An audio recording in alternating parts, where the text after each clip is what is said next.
इब्न उमर रज़ी अल्लाह ताला अन्हुमा बयान करते हैं कि मैंने रसूलुल्लाह सल्लल्लाहु अलैहि वसल्लम के साथ ज़ोहर से पहले 2 रकातें पढ़ीं और 2 उसके बाद, मगरिब के बाद 2 रकातें आपके घर पढ़ीं और 2 रकातें इशा के बाद आपके घर में पढ़ीं।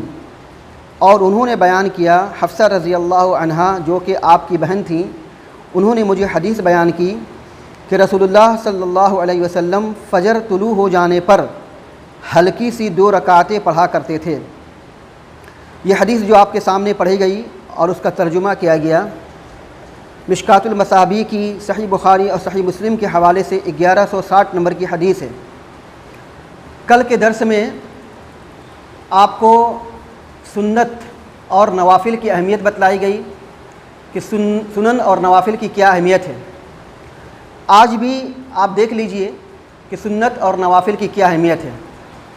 इसको जानने से पहले आपको कल ये भी बतलाया गया था कि नमाज़ों की 2 किस्में हैं, एक फ़र्ज़ है और दूसरी नफिल है। नवाफिल में से कुछ नमाज़ें ऐसी हैं कि जिनको रसूलुल्लाह सल्लल्लाहु अलैहि वसल्लम ने पढ़ी हैं और अपनी उम्मत को ताकीद की है और उसकी अहमियत और फजीलत भी बतलाई है, जैसे कि सुन्नत मुअक्कदा। इसके अलावा और कुछ नफिल नमाज ऐसी हैं कि जिनकी अहमियत रसूलुल्लाह सल्लल्लाहु अलैहि वसल्लम ने बतलाई हैं। अब आप इसको अच्छी तरीके से समझ लीजिए कि वो सुन्नत मुअक्कदा जिसके बारे में अल्लाह के नबी सल्लल्लाहु अलैहि वसल्लम ने ताकीद की है, अहमियत बतलाई है, दरअसल वो भी नफिल नमाज है। हमारे यहाँ ये एक चीज़ पाई जाती है, वो ये कि नफिल अलग है, सुन्नत अलग है। तो ये ऐसी बात नहीं है। हदीस के अंदर में जितने भी अल्फाज हैं सुन्नत के ताल्लुक़ से, उसमें जो है अल्फाज वो नफिल ही की अल्फाज हैं। अभी जो आपके सामने में हदीस पढ़ी गई तो इसमें इसके अंदर भी लफ्ज़ नफिल का ही है। तो अब आप समझ लीजिए कि फ़र्ज़ के अलावा जितनी भी नमाज़ें हैं वो सारी की सारी नफिल हैं और उनमें से नफिल नमाज़ों में से कुछ नमाज ऐसी हैं कि जो सुन्नत मुअक्कदा है या सुन्नत है, जिसकी ताकीद अल्लाह के रसूल सल्लल्लाहु अलैहि वसल्लम ने की है या उसकी अहमियत और फजीलत बतलाई है। कल के दर्स में आपको ये बतलाया गया था कि सुन्नतों और नवाफिल की क्या अहमियत है, और आज भी सुन लीजिए कि सुन्नत और नवाफिल की क्या अहमियत है। चुनांचे हज़रत अबू हुरैरा रज़ी अल्लाह ताला अन्हु से रिवायत है कि 2 आदमी एक साथ मुसलमान हो गए। उनमें से एक भाई जिहाद फ़ी सबीलिल्लाह में शहीद हो गया, दूसरा जो भाई था वो 1 साल के बाद फौत हो गया। पहला भाई जिहाद फ़ी सबीलिल्लाह करते करते शहीद हो गया, उसके 1 साल के बाद उसका दूसरा भाई इंतकाल कर गया। सैयदना तलहा रज़ी अल्लाह ताला अन्हु ख्वाब में देखते हैं कि वो साहब जिनका 1 साल के बाद इंतकाल हुआ था वो पहले जन्नत के अंदर में दाखिल हो गए। उनको बड़ा ताज्जुब हुआ कि अरे शहीद का रुतबा तो बड़ा ऊंचा होता है, उसका रुतबा उसका दर्जा तो बहुत आला होता है, उसको तो पहले जन्नत के अंदर में दाखिल होना चाहिए था, लेकिन वो पहले जन्नत में दाखिल नहीं हो रहा है, बल्कि वो आदमी जो 1 साल के बाद इंतकाल हुआ वो पहले जन्नत के अंदर में दाखिल हो रहा है। तो सैयदना तलहा रज़ी अल्लाह ताला अन्हु ये कहते हैं तो मैं सुबह के वक्त रसूलुल्लाह सल्लल्लाहु अलैहि वसल्लम के पास गया और मैंने रसूलुल्लाह सल्लल्लाहु अलैहि वसल्लम को ये बतलाया कि मैंने ख्वाब में ऐसा ऐसा देखा है। तो रसूलुल्लाह सल्लल्लाहु अलैहि वसल्लम ने पूछा, अच्छा ये बतलाओ कि वो आदमी जो 1 साल के बाद इंतकाल हुआ था, क्या उसने सुनन और नवाफिल अदा नहीं की होगी? क्या उसने फ़राइज़ अदा नहीं किए होंगे? क्या उसने रोज़े नहीं रखे होंगे? क्या उसने अल्लाह की दीगर इबादतें नहीं की होंगी? तो उसको 1 साल का मौका मिला। उस 1 साल के अंदर में उसने अल्लाह सुब्हानहू व तआला की इबादतें की और इसी इबादत की वजह से उसने अपना मकाम इतना ऊंचा कर लिया कि वो एक शहीद से पहले जन्नत के अंदर में दाखिल हो गया। तो ये ज़िंदगी जो हमें और आपको मिली है ये बहुत ही कीमती है। अल्लाह सुब्हानहू व तआला ने जो हमें आपको जो वक्त दिया है, एक एक लम्हा हमारे लिए कीमती है। तो इन वक्तों में हमें चाहिए कि हम अपने इन वक्तों में कसरत से सजदे करें। हमारे सजदों की तादाद जितनी ज़्यादा होगी उतना ज़्यादा हम अल्लाह सुब्हानहू व तआला के करीब होंगे और उसकी रज़ा के हकदार होंगे। तो इस जो हमारी ज़िंदगी है, इस ज़िंदगी को ऐसे मत जाने दीजिए, कल क़यामत के दिन अपने इस वक्त का भी हिसाब लिया जाएगा।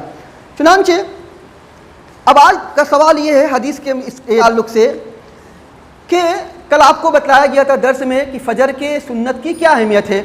अल्लाह के रसूल सल्लल्लाहु अलैहि वसल्लम को फ़जर की सुन्नत बहुत ज़्यादा महबूब थी, बहुत ज़्यादा पसंद थी, और इसी वजह से अल्लाह के रसूल सल्लल्लाहु अलैहि वसल्लम फ़जर की सुन्नतों का एहतमाम किया करते थे।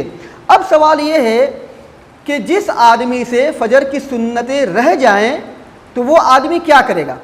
आया वो फ़जर की फ़र्ज़ नमाज के बाद सुन्नत अदा करेगा कि नहीं करेगा?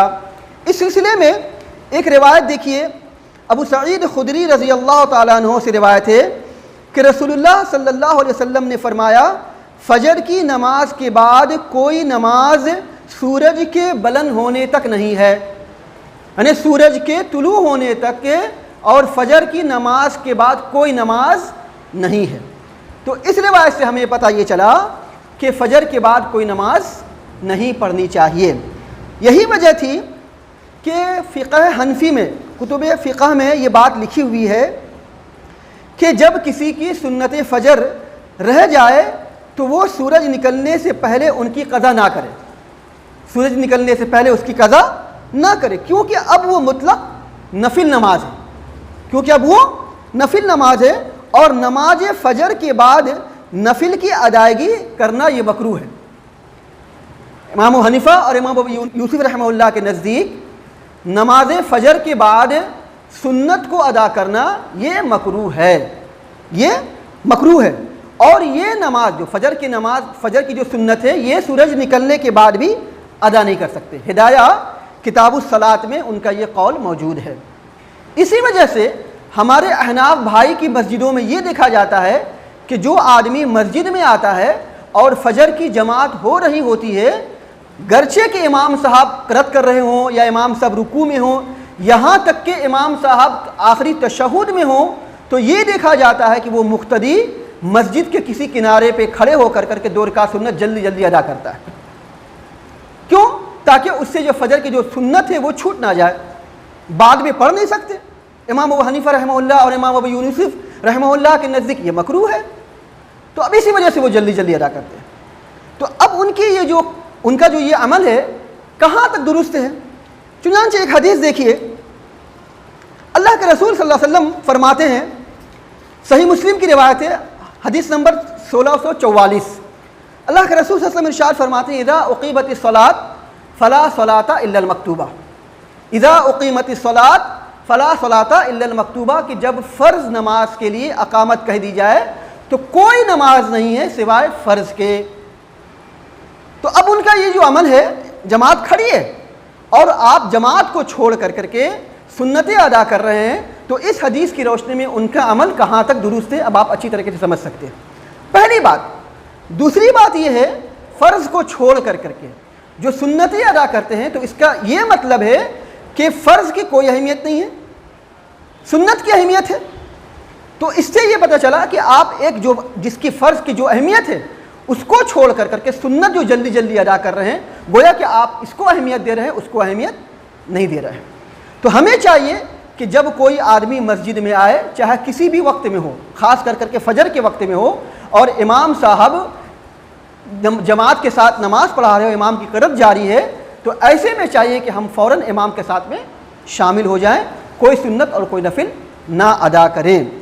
अब सवाल ये होता है कि जिस आदमी से फ़जर की 2 रकात सुन्नत रह जाए तो वो क्या करेगा? इस सिलसिले में एक रिवायत देखिए, कैस रज़ी अल्लाह ताला अन्हु बयान करते हैं कि मुझे रसूलुल्लाह सल्लल्लाहु अलैहि वसल्लम ने फ़जर की नमाज के बाद 2 रकातें पढ़ते हुए देखा। कैस रज़ी अल्लाह ताला अन्हु बयान करते हैं कि मुझे रसूलुल्लाह सल्लल्लाहु अलैहि वसल्लम ने फ़जर की नमाज के बाद 2 रकातें पढ़ते हुए देखा, तो फरमाया कि ए कैस, ये 2 रकातें जो तुमने पढ़ी हैं ये कैसी हैं?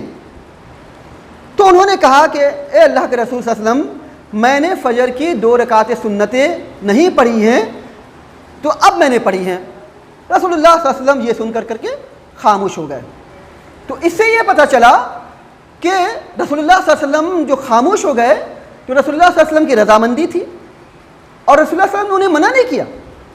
अगर मना करना होता तो रसूलुल्लाह सल्लल्लाहु अलैहि वसल्लम मना करते, क्योंकि रसूलुल्लाह सल्लल्लाहु अलैहि वसल्लम पहले ही फरमा चुके थे कि फ़जर की फ़र्ज़ नमाज के बाद कोई नमाज नहीं है। लेकिन इसके बावजूद भी अल्लाह के नबी सल्लल्लाहु अलैहि वसल्लम ने कैस रज़ी अल्लाह तआला अन्हु को पढ़ते हुए देखा और ख़ामोश रहे। तो इससे ये पता चलता है कि फ़जर की सुन्नतें अगर आपसे रह जाएं तो आप फ़जर की फ़र्ज़ नमाज के बाद अदा कर सकते हैं, जैसा कि कैस रज़ी अल्लाह तआला अन्हु ने अदा किया और रसूलुल्लाह सल्लल्लाहु अलैहि वसल्लम इस पर ख़ामोश रहे। तो ये सारी बातें हैं सुन्नत के ताल्लुक़ से। तो आपको चाहिए कि अगर पहली तो बात ये है कि फ़जर की 2 रकात सुन्नतों के बारे में ये कोशिश करनी चाहिए कि उसको फ़र्ज़ से पहले अदा करें।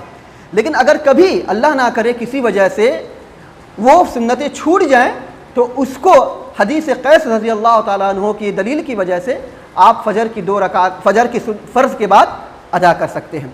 अल्लाह सुब्हानहु व तआला से दुआ है अल्लाह सुब्हानहु व तआला हम सबों को सुन्नतों पर अमल करने की तौफ़ीक़ अता फ़रमाए। अक़ूलु क़ौली हाज़ा व अस्तग़फ़िरुल्लाह ली व लकुम व लिसाइरिल मुस्लिमीन व आख़िरु दावाना अनिल हम्दुलिल्लाहि रब्बिल आलमीन।